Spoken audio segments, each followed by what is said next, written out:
السلام عليكم ورحمة الله وبركاته. زي ما تعودنا وقبل ما نبدأ حكايتنا نصلي على رسول الله صلى الله عليه وسلم. صاحبة الحكاية اتجوزت ابن البواب، وايه اللي حصل بينا ده اللي نعرفه في موضوعنا النهاردة. فضلا وليس امرا، قبل سماع الفيديو ادعمونا باللايك في القناة والاشتراك وتفعيل الجرس واضغطوا على الكل عشان يصلكم مننا كل جديد. انا اسمي دعاء، عمري 18 سنة. بابايا شغال دكتور نسا وتوليد، وأمي مهندسة ديكورات من عيلة كويسة جدا، مبسوطين الحمد لله، وعندنا عمارة ملكنا ومشغلين عليها راجل كبير اسمه عم محمد بواب. أنا كنت في الوقت ده في تالتة ثانوي، كنت في سن المراهقة.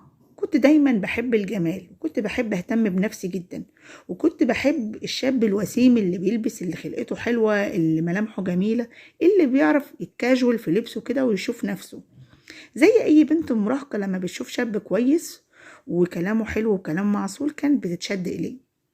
انا سن مراهقة غصب عني عرفت ابن البواب طبعا ما كانش شغال مع ابوه في الوقت ده، كان عم محمد هو اللي شغال لوحده بواب عمارة. هو اصلا كان من الارياف وجه القاهرة وسأل على شغل لغاية ما وصل لعمارتنا، وبقاله اكتر من 10 سنين شغال معانا. يعني يعتبر عم محمد اللي مربيني. كنت دايما انزل اقعد معاه والعب قدام البوابة، وكان دايما هو اللي بيجيب لي الحاجة الحلوة والشوكولاتة، وكان دايما بيعاملني كأني بنته المدللة.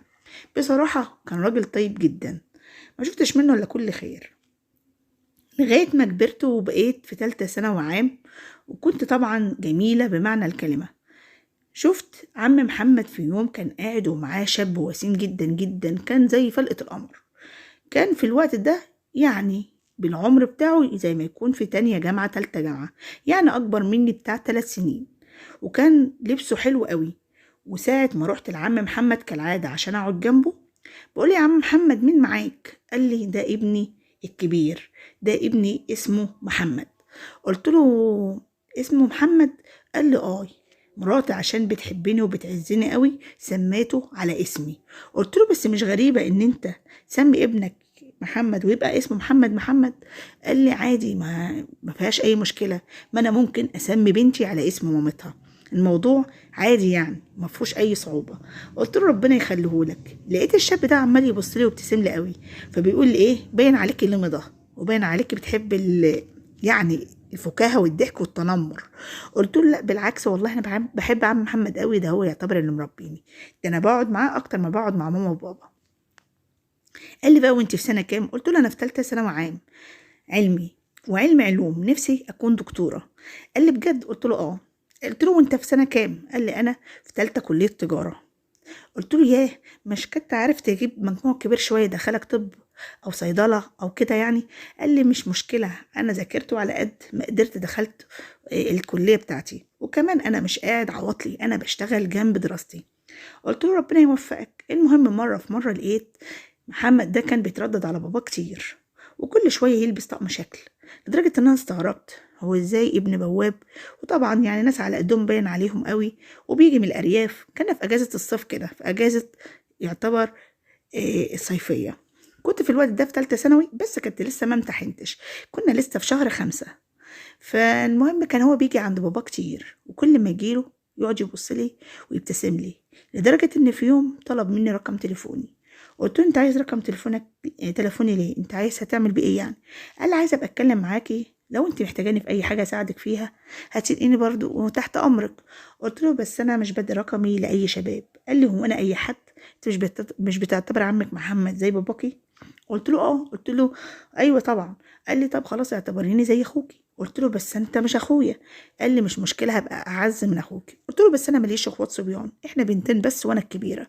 قام قايل لي طب اعتبريني اخوكي. قلت له طب خلاص مفيش مشكله، وقمت رايحه بكل عباطه كده عطشله التليفون، الرقم التليفون بتاعي. بدأ يتردد عليا، يكلمني كل شويه وكل يوم يتصل عليا ويقول لي حد جنبك؟ اقول له لا مفيش حد جنبي، ولا مامتك ولا باباكي؟ لا ماما انت عارف ان هي مهندسه وعندها يعني شركة كده بتشتغل فيها، وبابا كمان عشان دكتور النساء مش كل اوقاته بيبقى في البيت.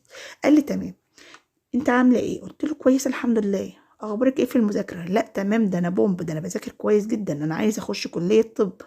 مش عايزه ابقى اقل من بابا ومن اقل من مستوى ماما. انت عارف ان ماما مهندسه وبابا دكتور، لازم ابقى حاجه في نفس الكادر ده يعني. قال له على كده بتذاكري؟ قلت له اي، ده انا باكل في الكتب اكل.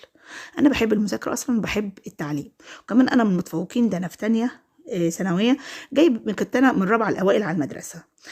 اما قال لي طب كويس، يعني انتي شاطره على كده؟ قلت له شاطره وممتازه جدا، وان شاء الله هجيب مجموع كويس واخش الكليه اللي نفسي فيها. قال لي تمام. قلت له طيب انا هقفل بقى عشان خاطر انا عندي دراسه ومذاكره وكده عشان ما تعطلش. قال لي طب تمام اوكي. قفل معايا من هنا، وتاني يوم برضه في نفس الوقت رن عليا. المهم كلمته، خير؟ قال لي حبيت اسمع صوتك. قلت له يعني ايه تسمع صوتي؟ قال لي وحشاني. لقيته كل يوم يكلمني ويديلي الاهتمام. غصب عني اتعودت على صوته واتعودت على سؤاله ليا واهتمامه ليا. وبصراحه كان بيبعت لي اغاني حب رومانسيه، وساعات كان يعمل لي تصميمات كده باغاني رومانسيه جدا، وساعات كان يبعت لي استيكرات حلوه وكلام من ده، حاجات من اللي بتعجب البنات. لغايه ما جت في يوم انا اللي بدات ان انا اللي ارن عليه واكلمه. بدأت أكلمه وأنسى المذاكرة بتاعتي، بصراحة عطلني، بس أنا كنت ببقى سعيدة إن أنا بتكلم معاه، وببقى سعيدة إن هو بيهتم بيا. حاسة إن أنا اتعلقت بيه غصب عني، اتعلقت بيه ومبقتش عارفة اتعلقت بيه إزاي. بقيت أقول لنفسي طب هو ينفع إن أنا أتجوز في يوم من الأيام ابن البواب؟ ينفع إن هو يخش حياتنا وهو مش مستوى علم عالي، وكمان مش من مستوى اجتماعي؟ مش هينفع، بس غصب عني أنا متعلقة بيه وغصب عني حبيته. المهم فضلت علاقتنا مع بعض كده لغايه ما جه وقت الامتحان. قلت له لا، انت تسيبني الاسبوع ده اخلص امتحاناتي واروق لنفسي كده، وبعد كده نبقى نتكلم. قال لي تمام. كل يوم كان يتصل عليا، عامله ايه النهارده في الماده اللي انت امتحنتيها؟ اقول له تمام. يجي يوم الامتحان يسال عليا، وساعات كان يبعت لي ادعيه كده ان ايه، ان تحفزني ان انا اذاكر وكلام من ده، كانه بيواسيني كده ايام الامتحانات وبيشجعني. لغايه ما خلصت الحمد لله الامتحانات، وكنت على اعصابي مستنيه التنسيق، هشوف النتيجة تطلع ايه والتنسيق هيبقى وضعه ايه. الحمد لله جبت 97%. 97% على النظام الجديد طبعا بيدخلك احلى كلية من كليات القمة. فرحت قوي قوي قوي لغاية ما التنسيق خلاص اتفتح، وقدمت على كلية طب بشري. كتير قالوا له خش كلية طب اسنان او كده او علاج طبيعي، انا قلت لهم ده طب بشري وبعد كده ربنا يسهل. المهم قدمت على كلية طب بشري. بدأ هو لما عرف ان انا دخلت كلية طب، بدأ كل يوم يكلمني طول الاجازة الصيفية. قعدنا مع بعض نتكلم شهرين. قال لي انا ما عادش قادر استغنى عنك. قلت له انا كمان مش قادر استغنى عنك. قال لي طب والحل؟ قلت له مش عارفه. قال لي انا عايزه اتقدم لك. قلت له بس بابا مش هيوافق، لان انا لسه يعني داخله اولى كليه، وفي نفس الوقت طب 7 سنين، زي ان هو هيربطني بخطوبه وكلام من ده، وانا لسه في السن ده. قال لي ما انا ما اقدرش استغنى عنك، وخلاص انا ايه، ما اقدرش ان انا ابعد عنك، ولازم علاقتنا تبقى بالنور كده وتبقى قدام الناس. قلت له بس انا شايفه ان مش وقته يعني. قال لي لا، انا هاخد خطوه واتقدم لك. المهم فعلا لقيت جاي لوحده كده وجاي يكلم بابا. قال له انا عايز اخطب بنتك يعني وكده. قال له انت مين يعني؟ قال له انا ابن الحاج محمد اللي هو بواب العماره. قال له انت شايف ان انت قد الكلمه دي؟ قال له زي يعني؟ قال له يعني انت شايف ان بنتي هتتجوز في يوم من الايام واحد ابوه بواب عماره عندنا؟ فلقيت بيرد عليه بيقول له عمر الشغل ما كان عيب، وكمان انت بتقول بواب عمارة يعني مش شغال، لا قاعد على قهوة ولا شغال ولا بيشرب حاجة وحشة ولا حرامي ولا نصاب ولا كده ولا كده، يعني انسان بيسترزق بالحلال. قال له ما قلتش حاجة يا ابني، الشغل مش عيب، بس كل واحد بياخد اللي شبهه، واحنا بندور على المستوى الاجتماعي. وكمان انت معاك تعليم ايه؟ قال له انا معايا كلية تجارة اخر سنة السنة دي داخل رابعة. قال له يعني كمان مش دكتور ولا مهندس ولا صيدلي ولا اي حاجه وجاي تتجرأ على بنتي تتقدم لها؟ المهم قال له انا حبيتها وشاريها وداخل البيت من بابه. قال له بس انا ما عنديش بنات للجواز. في الوقت ده انا سمعت الكلام، قعدت اعيط وزعلت جدا ان بابا رافض الموضوع مبدئيا، يعني حتى ما قالوش ان لما تخلص نص مده الدراسه او اداله امل ان ممكن يوافق بيه في اي وقت من الاوقات. لا، الموضوع كله قفله مره واحده. ساعتها قعدت اعيط وانهار، وبعدين هو روح طبعا بيته وهو زعلان طبعا، ورن عليا وقال لي باباكي رافض المبدأ ومستقل بيا ومستقل بعيلتي ومستقل باهلي، وقال لي يعني كأنه بيقول للعين ما تعليش على الحاجب، انت مين وهي مين؟ قلت له طب واخر الكلام ده ايه؟ قال لي مش عارف، بس انا بحبك ومش هستغنى عنك ومش هحب انك تكوني لواحد غيري، وعمري ما هسمح لاي حد يقرب لك غيري. انت بتاعتي انا، انت ملكي انا، بس انا اللي بحبك ومش هتلاقي حد يحبك قدي. قلت له بس اهلي رفضوا، وما دام بابا رفض من حق احتراما لاهلي خلاص ابعد عن الموضوع ده ونقفل موضوع الكلام بينا، كل واحد يروح لحاله، وان شاء الله هتلقي اللي هتحبك واللي تستاهلك، انت ابن حلال وهتلقي الانسانه اللي هتسعدك. قال لي بس انتي اللي في قلبي، انا ما اقدرش اروح اتجوز واحده يعني يبقى جسدي معاها وقلبي ملك واحده تانية. انا بحبك بقلبي مش بعقلي عشان اقدر افصلك من دماغي، فانا مش هسيبك، انا بحبك، وانتي لو واحده فعلا حبك ليا صادق من حقك تتمسكي بيا مش تبيعيني كده بسهوله. لقيتني بقول له طب والحل ايه؟ قال لي الحل ما اعرفش، نحلها سوا. قلت له يعني ايه؟ قال لي انا بحبك وعايزه اشوفك وعايزه اقابلك. كان اول مره اقابله، قابلته في مكان عام في كازينو كده يعني على البحر، وقعدنا نتكلم مع بعض. وبعد كده لقيته جايب لي هديه كده، وبعدين بيقول لي الهديه ديت مني ليكي عشان تفتكريني كل شويه، عايزك ما تسيبهاش كده من قدامك، دايما بص لها ولما تشوفيها شوفيني في قلبها، او افتكري ان في حد بيحبك والحد ده استحاله ان ينساكي في يوم من الايام مهما كان القدر او النصيب. المهم من هنا قلت له طب اعمل ايه والحل ايه؟ انا ما فيش في ايدي حاجه، الموضوع مش سهل زي ما انت فاكر، وكمان مش هينفع اقابلك كل شويه. قال لي انا عايزه اشوفك وعلى الاقل ما تحرمنيش من وجودك جنبي، يعني مش كفايه ان باباكي رافضني، انت كمان هتحرميني ان انا ابقى جنبك وان انت تواسيني في الوقت ده؟ المهم روحت البيت من هنا وقعد يكلمني، وبدأت مكالماتنا تكتر ومقابلاتنا تكتر، وبدأ يتجاوز معايا يعني زي أي ولد بيحب يعني يستدرك بنت. مسك إيدي وكلام زي ما انتوا فاهمين، لغاية ما قال لي أنا ما أقدرش أستغنى عنك. وساعتها خلاص كنت أنا اتعلقت بيه جامد، ما بقتش قادرة إن أنا أبتعد عنه. طب أعمل إيه؟ المهم قال لي أنتي عايزة تتجوزيني؟ قلت له أيوة طبعا. قال لي خلاص قدامنا حل واحد بس اللي يخلي باباك يوافق على جوازنا. قلت له ايدك على الحل، ايه هو؟ قال لي نتجوز عرفي. ولما نتجوز عرفي احنا مش بنتجوز عرفي عشان احنا مش كويسين، لا، احنا هنتجوز عرفي عشان نحطه تحت الامر الواقع، وبعد كده ابوكي غصب عنه هيوافق عشان خاطر يلم الدور، وهو اللي هيطلبني للجواز، مش انت، مش انا كمان اللي هروح اتقدم له، لا ده هو اللي هيجي لغايه عندي ويقول لي انا عايزه اجوزك بنتي عشان يلم الموضوع. قلت له انت شايف ان ده حل صح؟ قال لي ايه، وده عين العقل وده الصح. قلت له طب تمام. المهم قال لي امتى؟ قلت له زي ما انت شايف. قال لي خلاص بكره انا اشوف كده واحد صاحبي عنده شقه في اسكندريه، الشقه ديت ما فيهاش حد، يعني هم بيقضوا فيها الصيف بس، يعني بيقعدوا فيها طول الصيفيه، لكن طول الدراسه وطول الكلام ده كله ما بيقعدوش فيها، يعني تبقى مفروشه كامله وبيبقى ايه قافلينها، لان هم قاعدين في القاهره والشقه دي في اسكندريه. قلت له تمام. وبعدين قال لي هم حاليا دلوقتي مش في الشقه، يعني قدامهم شهر كده ويروحوا، ايه رايك نتجوز ونروح فيها؟ قلت له خلاص ما فيش مشكله اللي انت شايفه. كنت عقلي زي ما يكون مسلوب كده، وكنت زي ما يكون انسانه سلبيه مستسلمه ليه، ما اعرفش كانه سحر. المهم قال لي خلاص نتجوز عرفي، بكره تيجي الساعه كذا نتقابل في الحته الفلانيه، وساعتها هنطلع على اسكندريه. طبعا انا ما عنديش عربيه ولا هو عنده عربيه، قضيناها مواصلات، ركبنا من القاهره لاسكندريه ورحنا الشقه بتاعت صاحبه، كانت مفروشه كل حاجه فيها. المهم طلع ورقه من جيبه وقام كاتب ورقتين عرفي، وكتب عليها اسمه واسمي، ونزل تحت اتنين معاهم بطايق، قال لهم ممكن معلش، مش الشباب اللي هم بتوع القهاوي دول، قال له معاك بطاقه؟ قال له اي معايا بطاقه. قال له طيب خد 100 جنيه وامضي لي على العقد، العقد ده عقد الجواز كشاهد. جاب اتنين من على القهوه كده ومضوا على العقد، كان اتنين شهود مستأجرين.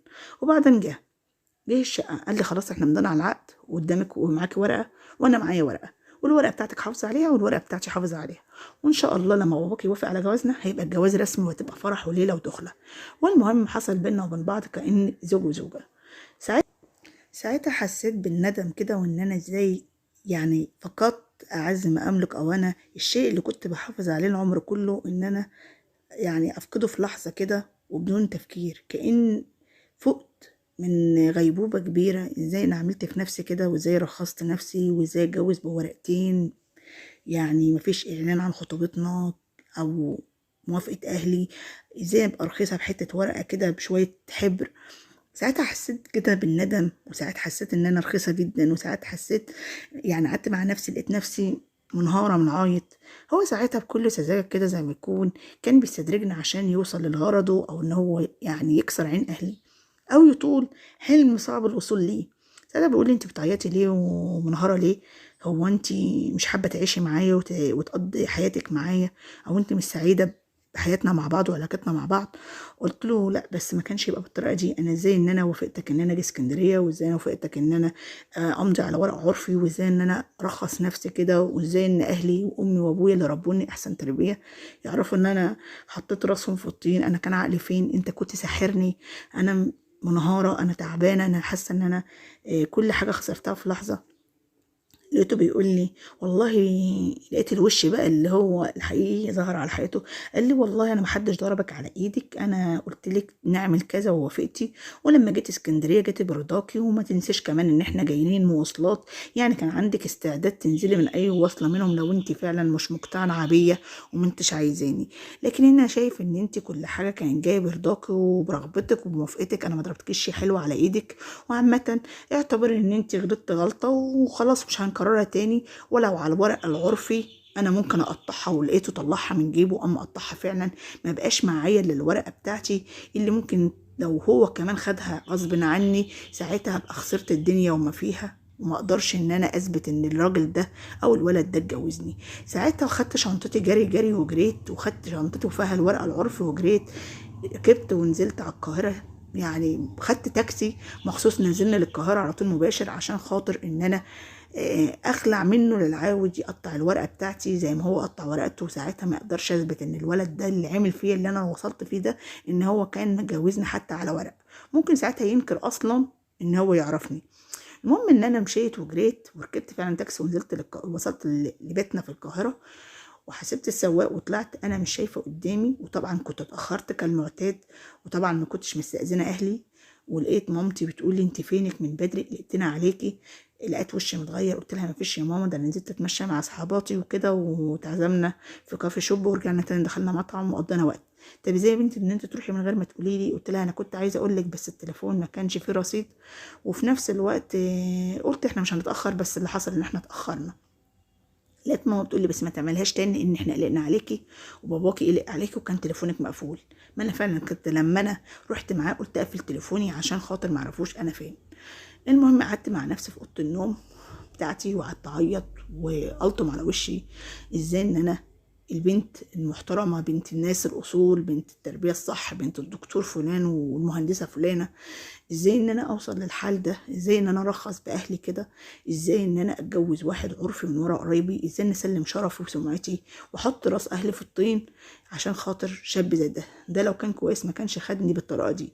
المهم قلت لازم احافظ على ورق العرفي لغايه ما يعني اهدى كده واشوف هعمل ايه مع اهلي، واشوف هحل المشكله اللي انا اتورطت فيها دي ازاي. بفتح الشنطه بدور على الورقه العرفي ما لقيتهاش. اتابين الحيوان خدها من ورايا، يعني هو كتبوا الورقتين العرفي وانا حطيتها بايدي وما حطيتش اخوانا. استغل فرصه ان انا ملبوخه او مشغوله، خد الورقه العرفيه العرفي اللي احنا كتبناها مع بعض، قطع بتاعته وسرق بتاعتي. يعني معنى كده ان انا ما اقدرش اثبت ان انا اتجوزته. بقيت الطم على وشي، وبقيت فكرت في الانتحار وفكرت ان انا اموت نفسي. بس رجعت قلت تاني طب انا هموت نفسي وهو يتهنى في حياته؟ لازم انتقم منه ولازم اخلص منه، ولازم زي ما هو استدرجني وعمل معايا كده لازم ان انا استدرجه برضه واوقعه في شر اعماله. طب اعمل ايه؟ قلت لازم اقل حاجه ان انا الوقت اثبت ان هو عامل كده، لازم اتصل عليه واعمل تسجيل مكالمات عشان امسك عليه اي حاجه. لقيتني بقول له انت واخدت الورقه العرف التانية بتاعتي؟ قام قايل لي ورقه عرف ايه؟ قلت له اللي انت اتجوزتني بيها، اللي ضحكت على اللي استدركتني بيها وضحكت على البنت الساذجه، البنت المراهقه اللي مش عارفه حاجه. فين الورقه بتاعتي؟ انت قطعت ورقتك، فين الورقه بتاعتي؟ قال لي ورقه ايه اللي بتتكلمي عليها؟ قلت له ورقه الجواز العرفي. قال له هو انا اتجوزتك عرفي ولا اعرف ولا اعرفك ولا عمري شفتك؟ انت اكيد بتطلبي نمره غلط. قلت له كلمني محمد، انت عارفني وعارف ان انا وعارف ان انا دلوقتي في ورطه كبيره، انت كده بتضيعني وبتضيع اهلي وبتضيع مستقبلي. انت خليك معايا كده، كلمني بما يرضي الله. انا مش كنت معاك النهارده في اسكندريه وانت اتجوزتني عرفي وقطعت الورقه بتاعتك وسرقت ورقتي؟ رجعها لي عشان خاطر ابوس رجلك، وانا هقدر ان انا اقنع اهلي ان انا اتجوزك رسمي. وصدقني زي ما انت قلت لي في الكلام ان انا يعني هخليهم غصب عني هم اللي يجوا يتقدموا لي عشان اوافق ان انا اتجوزك. وانا مشيت وراك عشان خاطر حبنا يكمل، عشان خاطري. خليك صريح معايا، فين الورقه؟ لو انت قطعتها حتى اكتب لي ورقه تانية يا عم، خليني كده اهوت، اعمل ورقه العرف دي وانا ان شاء الله خلي اهلي خلينا نتجوز رسمي. انا مش عايزه منك حاجه غير ان انت تثبت علاقتنا مع بعض. قال لي انا معرفكيش، يعني نسي الرقم غلط وقام قافل السكه في وشي وعامل لي بلوك. ساعتها عطلت على وشي وعرفت ان انا كنت فريسه وكنت يعني صيده للشخص الندل ده.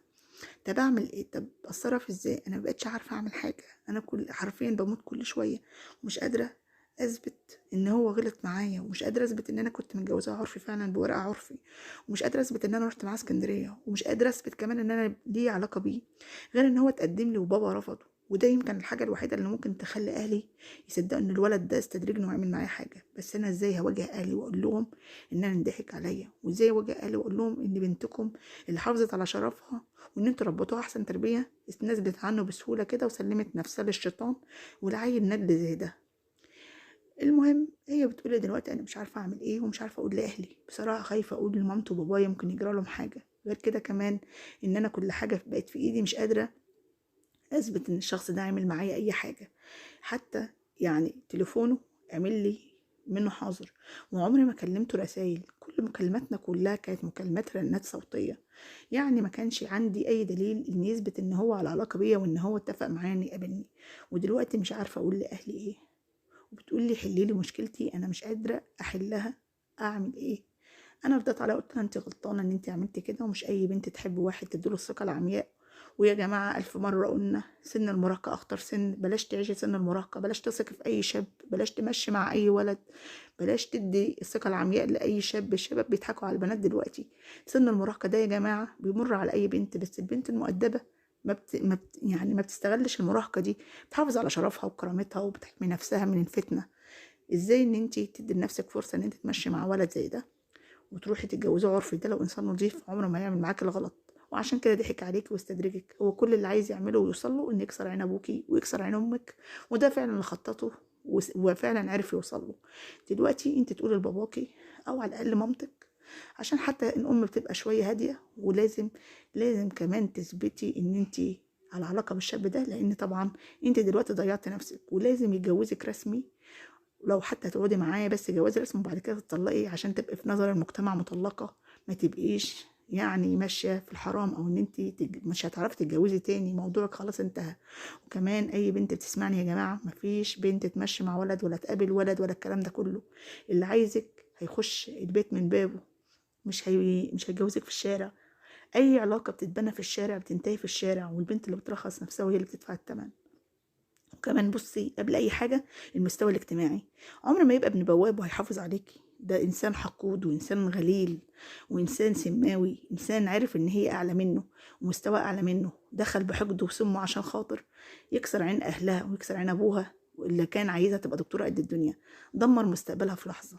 مفيش واحد بيحب واحده وهيتجوزها في الضلمه، اللي بيحب واحده بيتجوزها في النور. ده كان داخل عشان يعني يدمر اسره كامله، بيت اتبنى بالحلال واتبنى بتعب ومجهود وسمعة طيبة، كسر عينها وكسر عين أهلها. مفيش بنت تقول حب بيكمل يعني أنا بابا موافق على ده خلاص، كان بقى مش موافق. اعرفي إن أمك وأبوكي عارفين الصح أكتر منك، ما تفرضيش دماغك على أهلك. عمر ما في أم وأب بيكرهوا الخير لبناتهم، بس في شباب شياطين بيحبوا يكسروا عين الواحدة ويكسروا عين أمها وأبوها.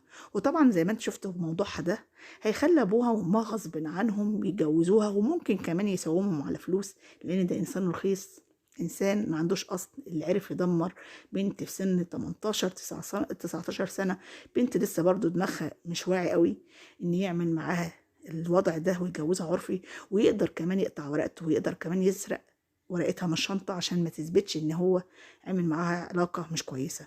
طبعا يا ريت تكون حكايتنا النهاردة عظة وعبرة لكل بنت بتسمعني.